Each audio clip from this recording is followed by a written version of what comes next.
দেখা যায় কি নবীজি বলেন ইয়াখরুজু কাআতিয়াবি নাফহাতি মিসকিন হুজিদাত আলাল আরদ, তার আত্মা থেকে এমন সুগন্ধ বের হয় পুরা পৃথিবীর ফেরেশতাদের নাকে এই সুগন্ধি পৌঁছে যায়।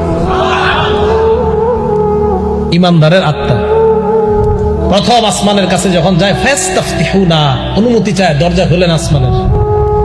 আসমানের দরজা খুলছে, খোলার পর প্রথম আসমানে যে ফেরেশতা হাদিসের মধ্যে আসছে ফায়ুশাইয়ুহু মিন কুল্লি সামাইন মুকাররিবুহা ইলা সামাইল্লাতি তালিহা, প্রত্যেক আসমানের ফেরেশতা যাদের সামনে দিয়ে ইমানদারের আত্মাটা নিয়ে যায়, ওই ফেরেশতারা তাকে স্বাগত জানাইতে জানাইতে পরের আসমানে পাঠায় দেয়। এইভাবে যাইতে যাইতে ইলা সামাই সাবিআ, সাত আসমানের উপর যখন আত্মা চলে যায়, আল্লাহ পাক রব্বুল আলামিন ডাক দিয়ে বলে উকতুবু কিতাব আবদি ফি ইল্লিয়িন, আমার বান্দার আমলনামা ইল্লিয়িন জগৎ আছে একটা, এই জগতের মধ্যে তোমরা লিপিবদ্ধ করে দাও। ইল্লিয়িন নামক একটা জগৎ, এখানে বান্দার আমলনামা লিপিবদ্ধ করে দাও। আবার আপনার আমলনামাটা যেন এখানেই লিপিবদ্ধ হয়।